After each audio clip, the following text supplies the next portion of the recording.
Beehive. Today I'm going to talk about using the app Flipgrid with your beginning band program. You may have heard about Flipgrid from colleagues, or you may already use it with your students. Wherever you are with this app, I'm going to give you some actionable suggestions that you can put into place within your program.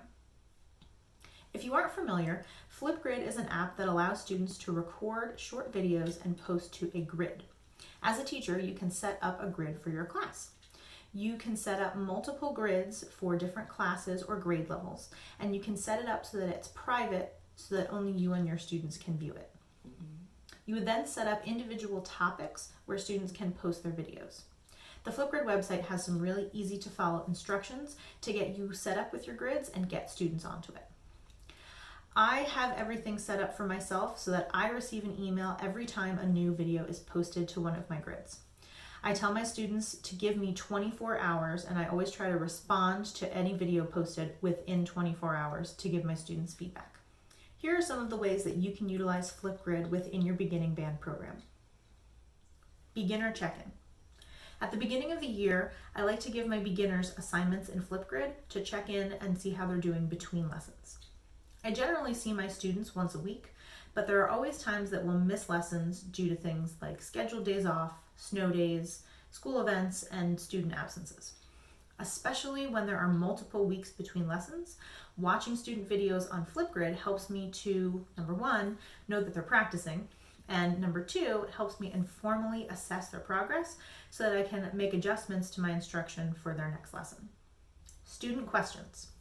If a student is practicing at home and is confused about something or needs my help, I tell them to record a video in the questions topic on Flipgrid so that I can watch and respond. This is very, very helpful because usually if a student is practicing at home and they get stopped by something like this, they'll have to wait until their next lesson to ask a question. But if they can ask that question between lessons, they can get an answer and then they can keep moving on and they'll be even further for their next lesson with me. Feedback.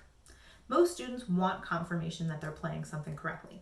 So if a student wants feedback about something that they're playing, I tell them to record and post a video in the feedback topic, and I will watch it and respond with specific feedback in order for them to improve whatever they're practicing. Students that are motivated to get better will use this a lot as a tool to help them when they're practicing at home. Playing test. I use a belt system in my program that's similar to Recorder Karate, so I allow students to do their belt test on Flipgrid rather than doing it during their lessons. This is much easier and much less time consuming to allow students to do this between lessons from home rather than taking up the time to do it during lessons. Also, students have the opportunity to progress faster because they could belt test in the middle of a week between lessons and then progress to the next belt without having to see me in person for a lesson. Some years I will allow students to do their belt tests during lessons, but some years I will only have them do that via Flipgrid. Mixtapes. Flipgrid has something cool called Mixtapes where you can put together a collection of videos that have been posted. So at the end of the school year, I like to put together a mixtape for each student so that they can see all of their videos throughout the year and see how much they have progressed. Parents also love to watch these mixtapes because it's basically like a mini recital for their child. Flipgrid has been a very helpful tool for me and my band students the past few years, so I hope that you can take away something that's helpful for you in your program. Check back here for more beginning band content next Wednesday. Until next time.